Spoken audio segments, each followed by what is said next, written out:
to the text of Job.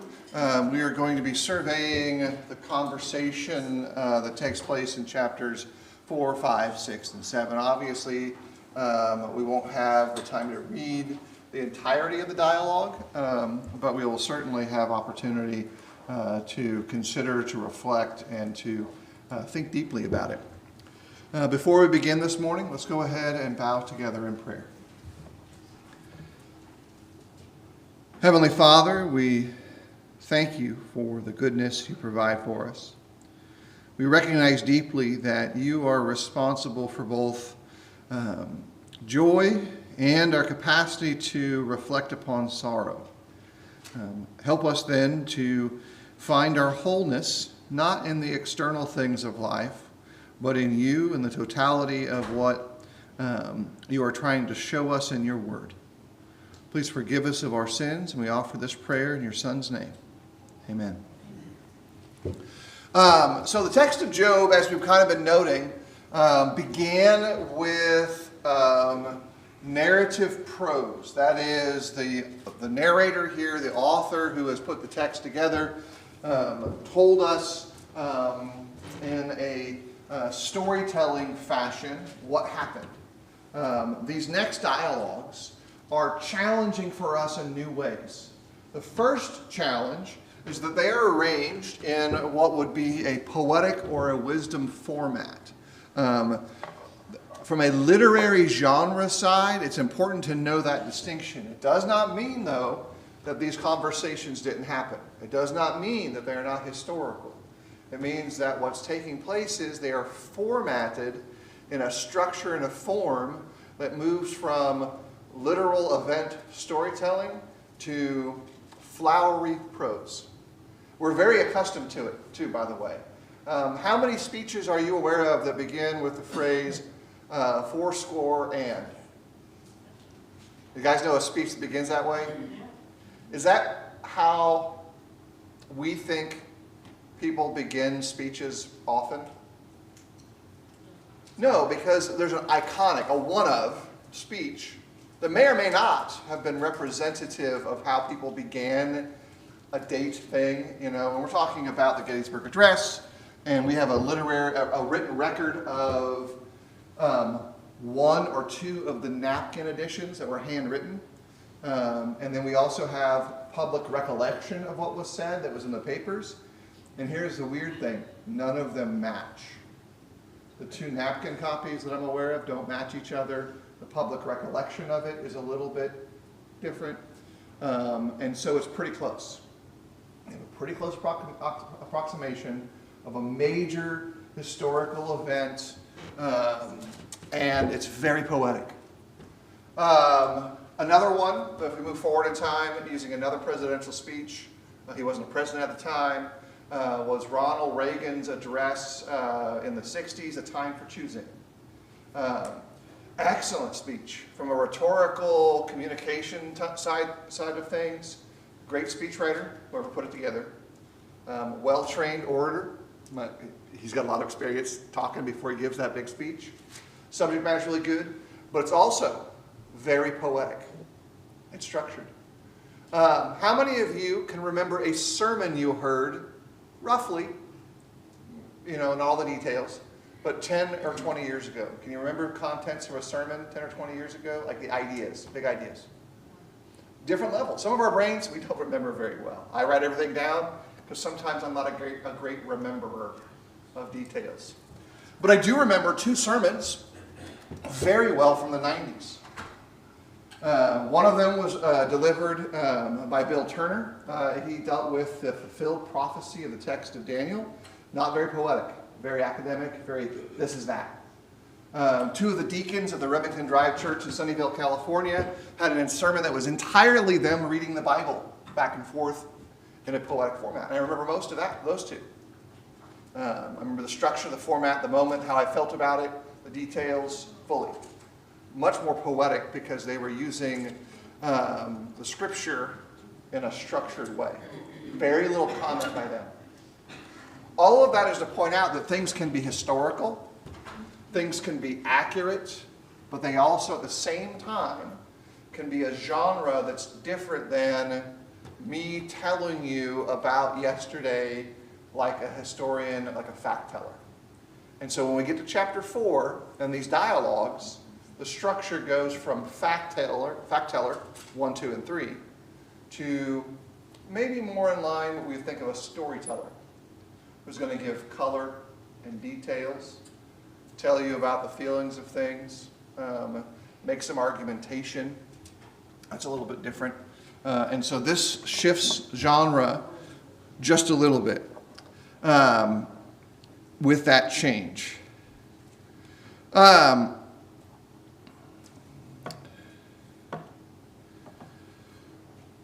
Here's a question that is tied together with the theology that's taking place here. At some point in your life, did you come to the conclusion that if I work hard, live roughly appropriate, things will work out? Is that always the case? Do you know people who are very faithful human beings to the message of God, who have done everything that you know of that God would ask of them, but their life is just hard? Yeah. But so that both those messages exist in their head. But one says, well, if I live right, if I do right, then things will mostly work out.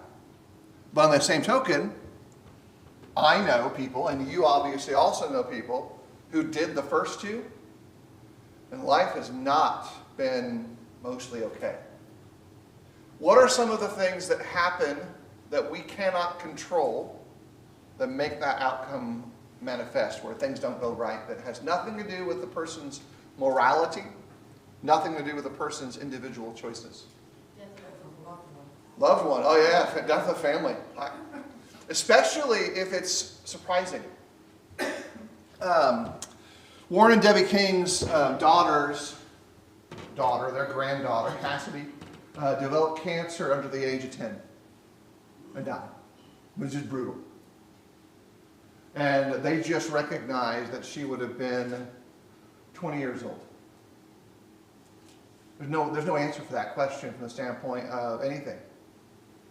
Because it's a super unique, it feels a super unique circumstance. But then as you back up a little bit, you begin to think, wait a minute. Maybe the world is not as simplified as I thought it was when I first came to this idea that if I work hard, if I live right, it's going to work out. Because maybe there are some things that might not necessarily be as I planned. And I got you just a second.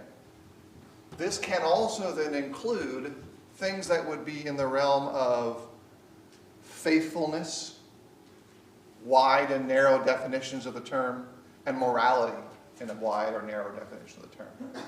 Because someone else's moral choices may affect you too.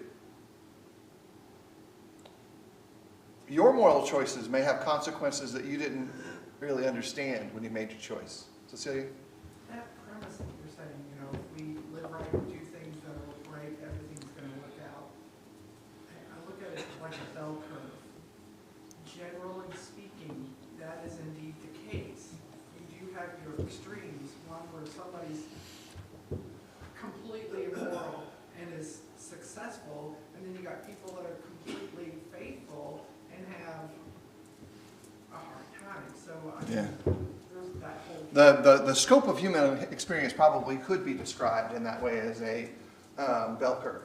But on a one-to-one basis, this is really, and Job begins to help us explore this really hard question of that tidy theology that says, if you live right, if you do right, if you work hard, it's going to be okay. And when we find ourselves bleeding out spiritually or physically, because our collision with that myth causes great pain. Because the first time you encounter it, it's a lot worse than the second time. All that really changes from time 1 to time 2 is how it hurts.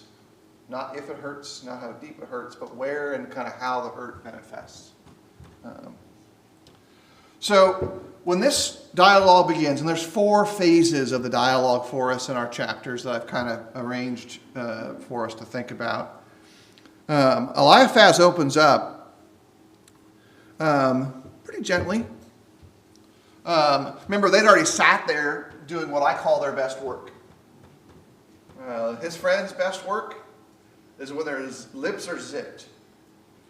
Because a primary theological component of this is that all 3 of them are wrong. And really, eventually we learn, so is Job. But there's a reveal at the end that's surprising to Job. It should be a bit surprising to us the first time we really, grab onto it. But they're wrong in increasingly high levels of, fancy word, wrongness. I don't know if that's a word typically used, but they get wronger as you go. That's also not a word, but it's certainly correct for right now. Theologically and thematically, Eliphaz probably speaks first as the oldest.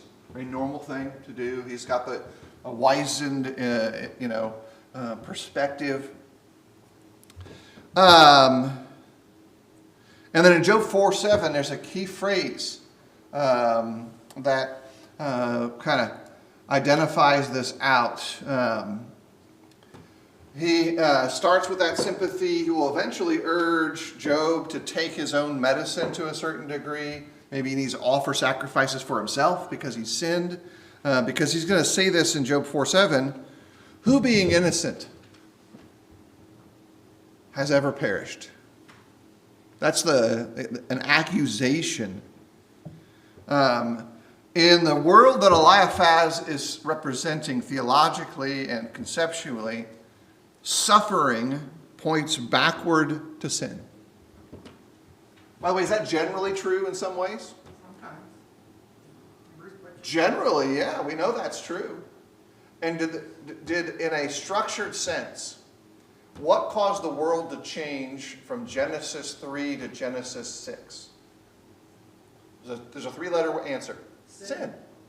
So yes, thematically, the problem here in part is Eliphaz has taken a categorical and a thematic context and made it personal in ways that the biblical text simply does not do.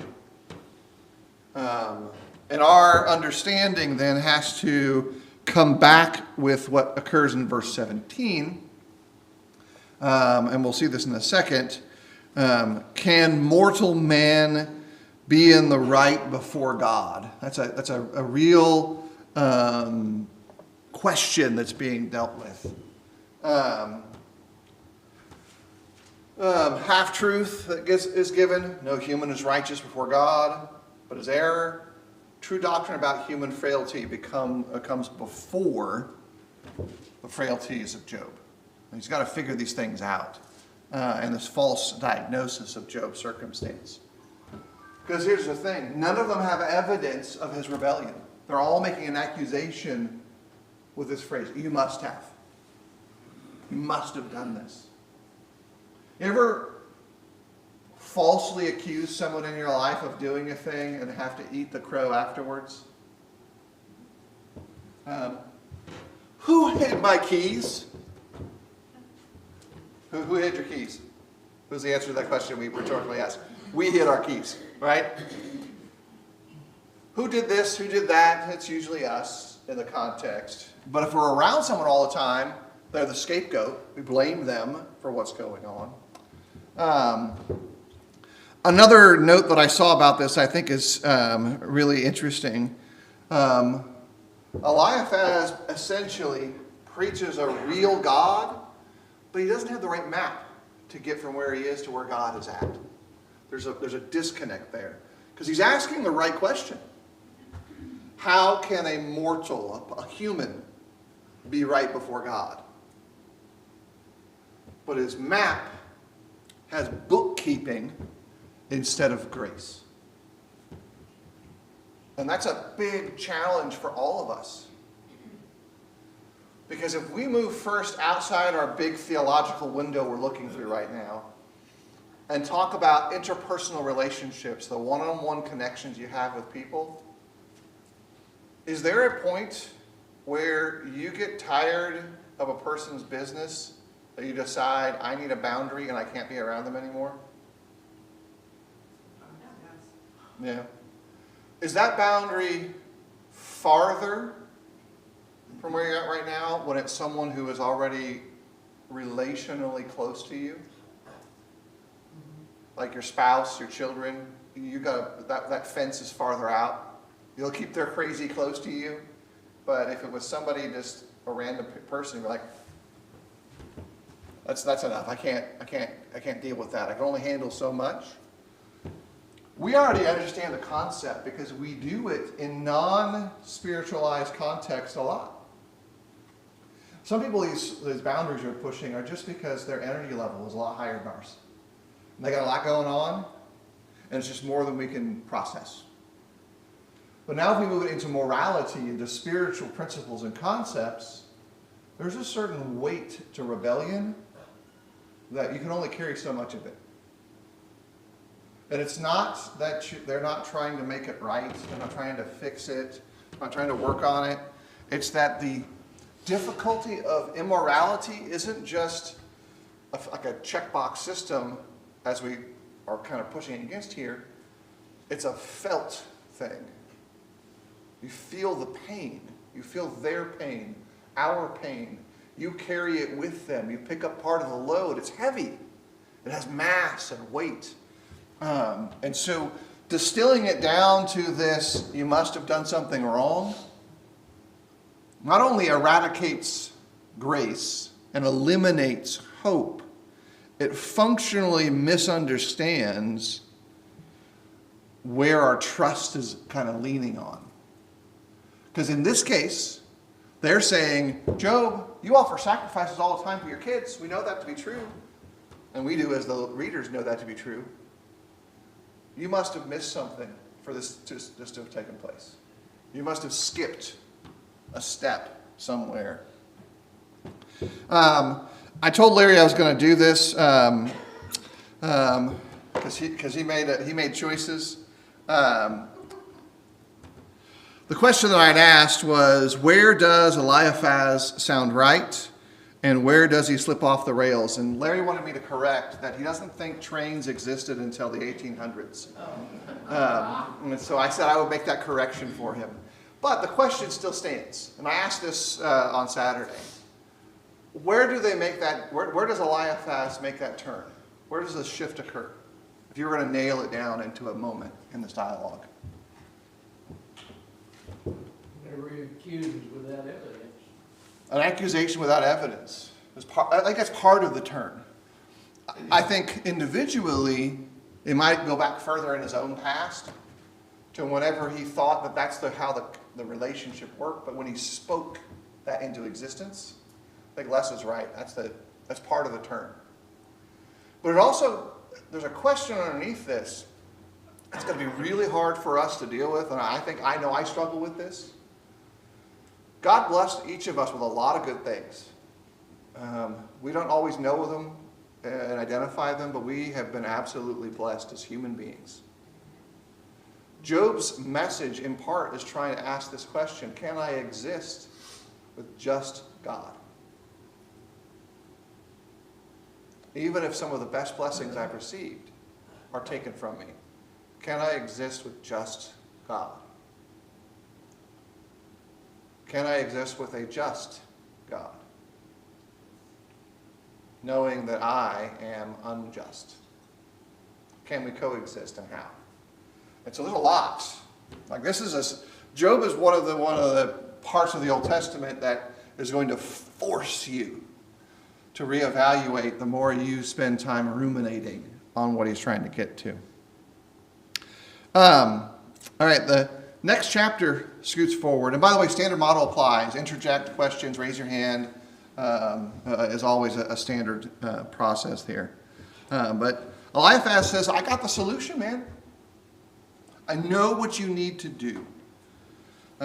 He says, look, you must have sinned. But Job 5:8, as for me, I would seek God. And then he goes on to highlight God's justice, his power, his care for the poor.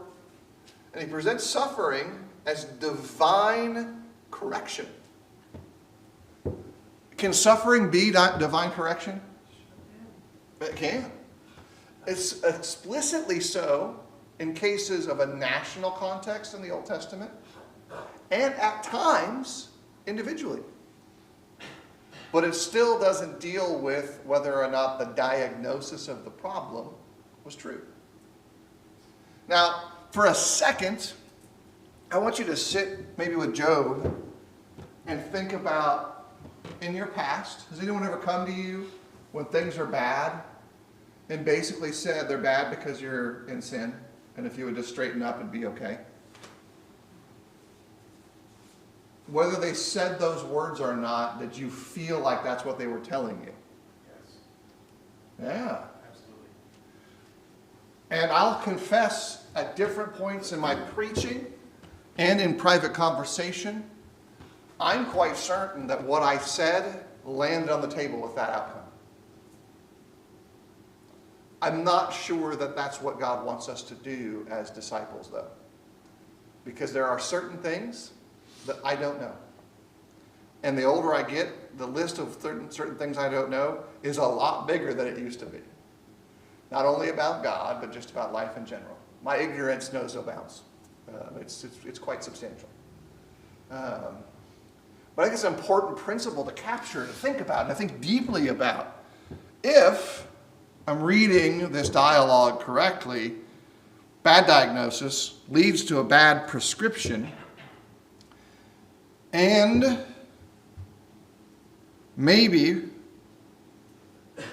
when Job says in verse 17, blessed is the one whom God reproves, I've got to think through that a bit and maybe come to a different perspective. Balanced with, does the New Testament tell me how I get patience in plain English? Through suffering. Through suffering, I develop endurance. Endurance produces patience. So there's something going on here in the middle of this, but they're not one equals the other. These are, in some ways, two separate worlds that live in the same body, but may not be interconnected in the ways that I've forced them to be. Cecilia? Eliphaz is not wrong in that what he says, blessed is the one whom God reproves. Because there are verses in the Bible that tell us that we are to be, I'm reaching in the nethers of my mind, but something to the effect that, God refines us like gold. He puts us through the fire to get all the impurities out, and we come out a better person. So that, what he said is accurate to me. Yeah, and I think one of the things that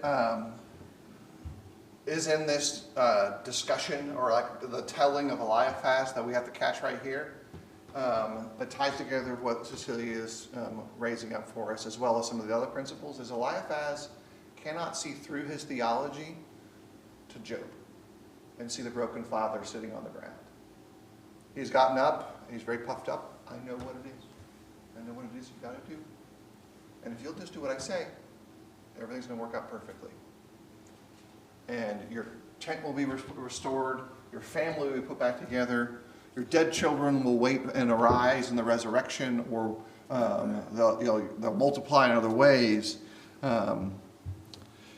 He's offering things that are true in larger contexts, but aren't true in the practical where they're at right now. When his friend is weeping for days on the ground. His message is, I see you, I hear you, but God is judging you. And that's what's happening here. He's judging you, and you've been found less.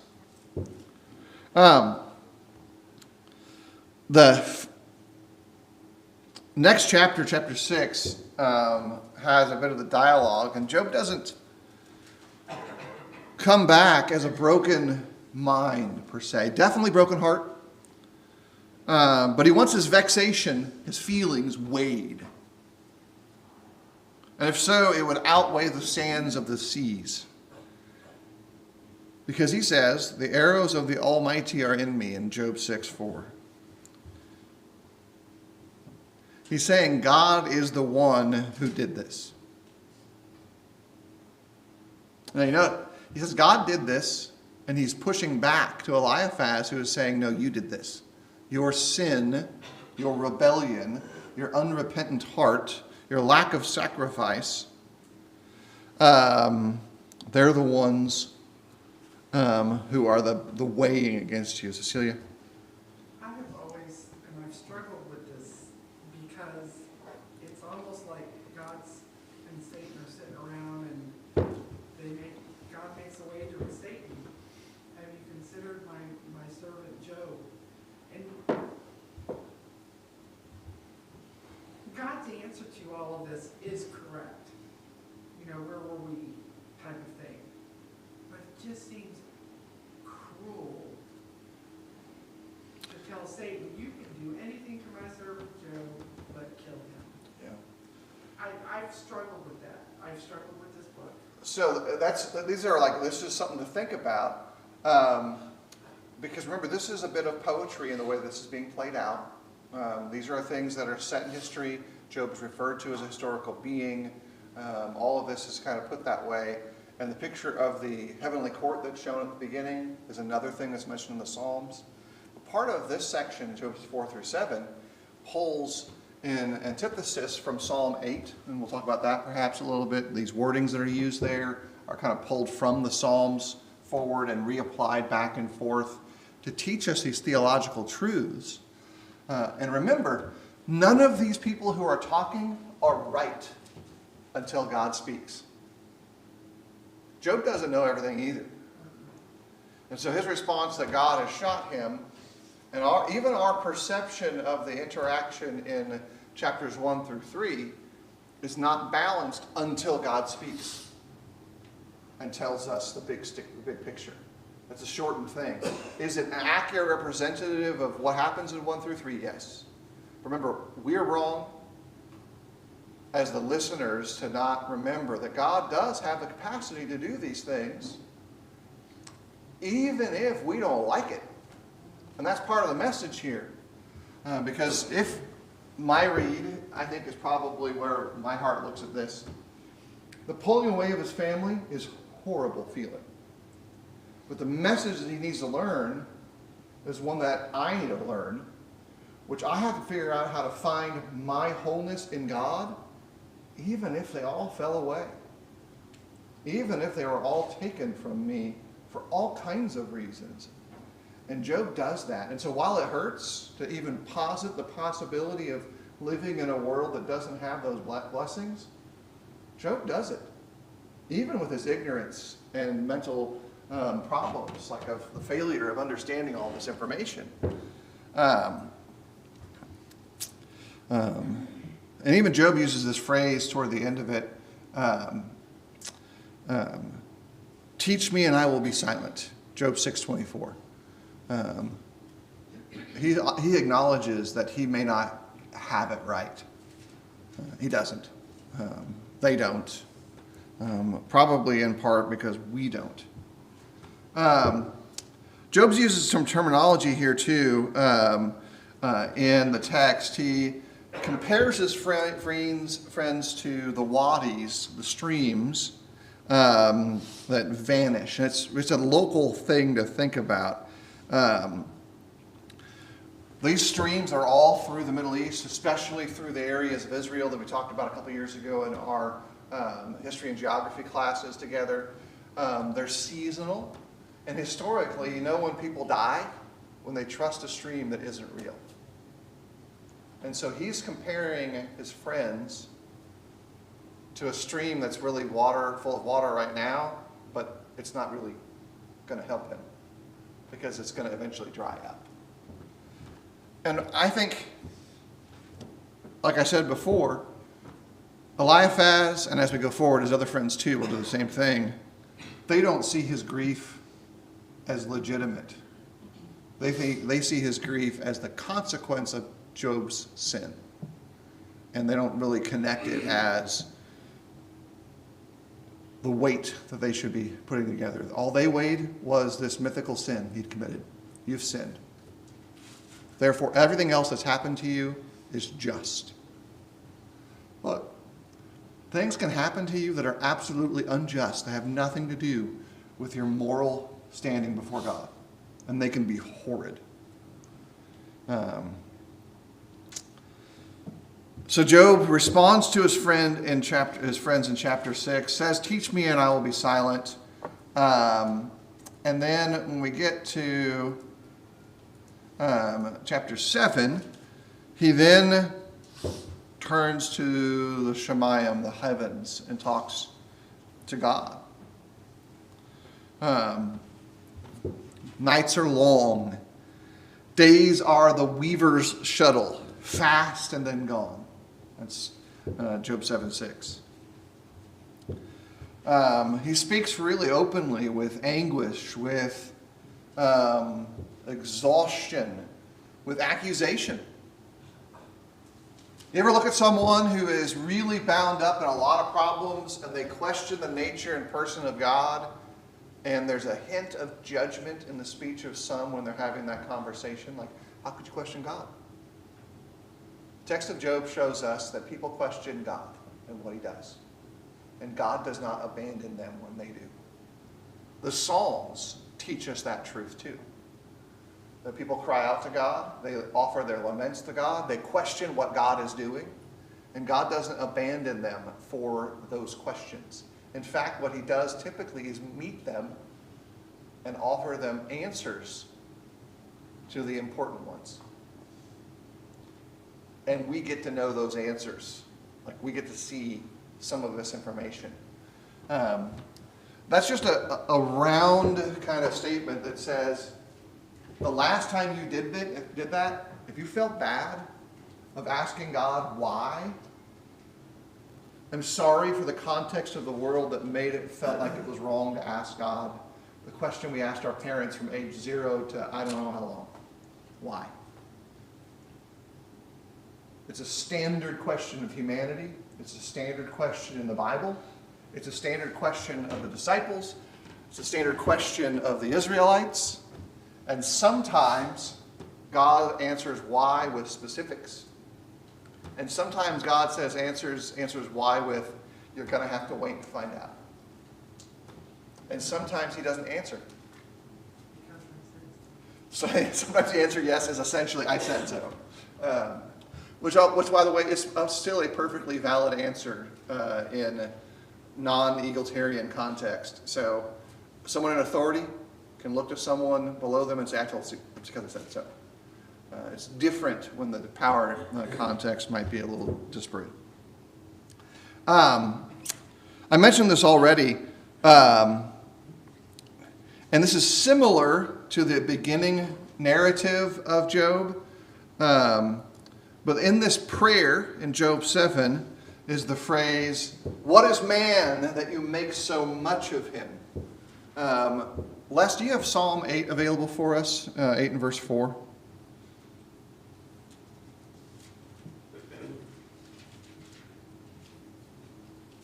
What is man that you are mindful of him, and the son of man that you care for him?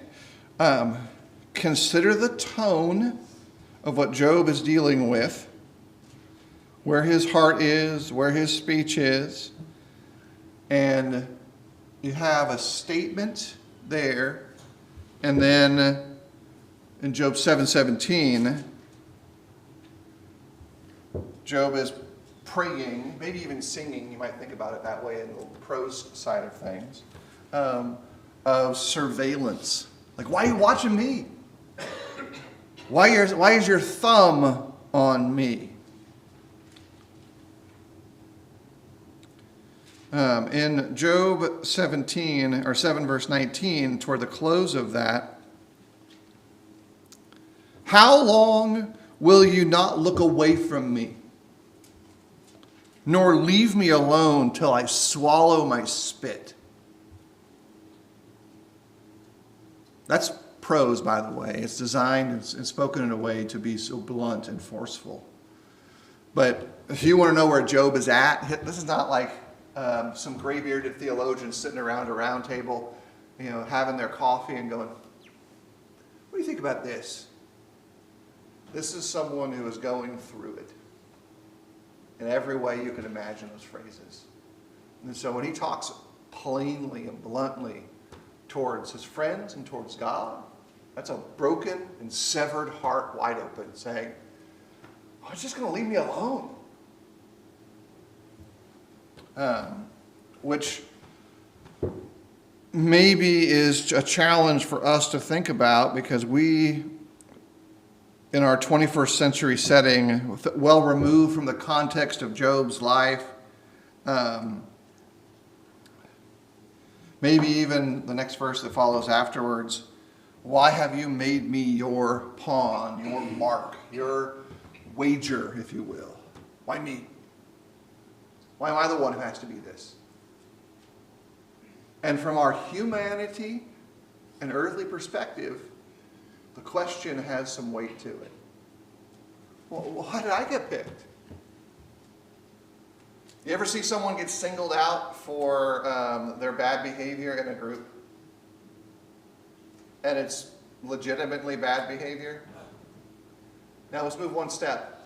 You ever been punished because one person was late and that meant everybody had to run? Like, that's standard the standard instructional model. The intent is to develop camaraderie amongst the group and despisal towards the trainer, so that you have a clear line, and that's going to make everyone bound together and bind up better. And everybody else is going to make sure that guy's never late again because they don't want to run the extra laps. Like, there's some reasons behind it. But do you feel that? Like, intellectually, you know that's true. But does it feel that way when you're the one suffering because of somebody else? No. It's like, I was on time. Why am I being made to run?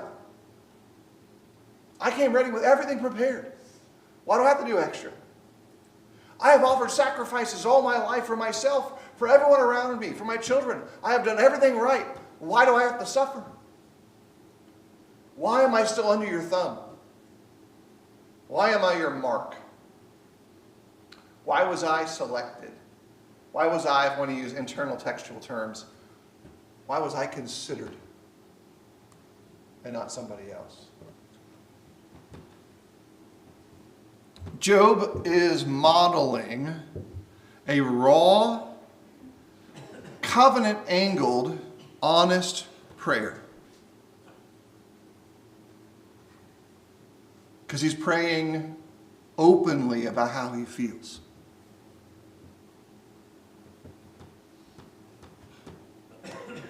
We have certain things that we publicly say in our prayers, right? Certain phrases that we're really comfortable with. They're all very well intended. There's nothing wrong with them whatsoever.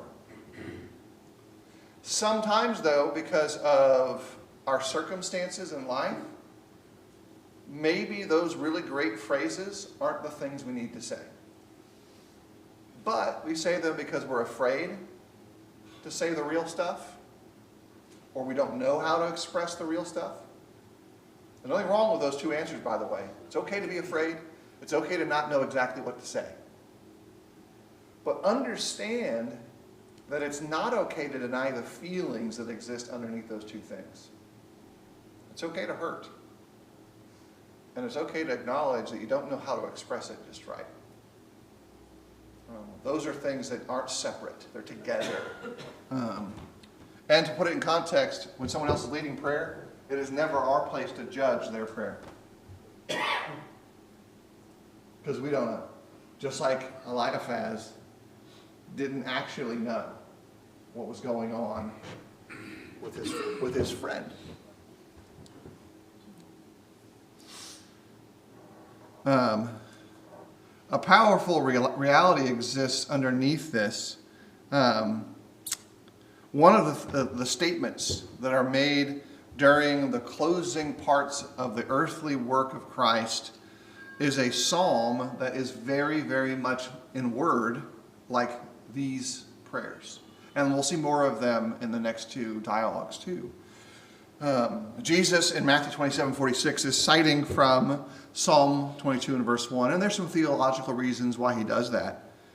But the literal text is, my God, why have you forsaken me? Eloi, Eloi, lama sabachthani. My God, why have you forsaken me? Job, how long are you going to surveil me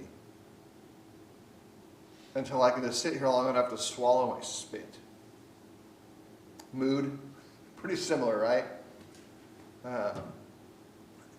Interesting interconnection is, based on the evidence we have, had Job committed a sin that put him to suffering? We know he sinned intellectually, right? But there's no evidence that says his suffering was because of his sin. Was Jesus on the cross because of his sin? So there's an intertextual connection between the two that you can kind of remember. That there are some things here that are similar-ish and maybe of value. Les, did you have something? I just think Job was actually suffering because of his righteousness. He Yeah. was picked out because of his righteousness. Yeah, there's potentially some good weight there to think about. That it's because he was faithful that he was identified. Foremost by the two most powerful entities to make that decision. Elohim and the accuser. God and the devil. Both recognize his faithfulness. Also, there's some powerful terminology that will come up that attaches it to other prophetic witnesses, like Job. Job's experience will attach to like Jonah. Some of the phrases that he uses here in chapter 7, Yam, Tanan, that's the sea and the monster. The Leviathan image is going to come up, and it will reappear in Job 38 to 41, this whole chaotic world that only God could tame. That whole recreation story that starts in chapter 38 that goes through chapter 41 is saying the chaos that you think you have control of and that you can somehow manage, Job and your friends, you have no earthly understanding of the divine narrative and the divine history. Because we don't. We don't know what happened. Was I there when the earth was created? No. Was Job there? No. Nor does he have the capacity to call it forth. We've got about a minute left in time in our class for this morning. Do you guys have any extra observations or insight you want to share before we close out, Rich? I think your last comment on Job's raw conversation that he was having really reinforces what we're studying in our prayer class with Psalm 88, where that person was praying to God, felt totally abandoned, and felt like his, what did he say? You put me in the depths of the pit. You've caused my companions to shun me. Yeah. Those are all things part of Psalm 88. And part of that is having saying the things to God that you need to, even though He already knows them. However, you need to be able to vocalize them. Yeah. My friends tell me jokingly that I am a Nephilim because of my size. And a lesson you learn when you're giant early on is you are not allowed to fully express your emotions. We can't be loud. We can't be big. Because we're so big, we might hurt somebody. And that is taught to us the minute we are extra tall versus the average. And so in my case, 4 years old, I was culturally and directly told to bring it down. Can't do that. There's a lesson underneath that I think is super important as a takeaway for this morning. We should not ever try to hide our real feelings from God. Because just as it is probably not great to tell the big people in your life to stop being big, they don't control it, they're just big. God is not so fragile as that he can't take our real feelings. And if you want to build your faith, then you've got to share your real feelings with him. That's it for this morning. We'll continue looking at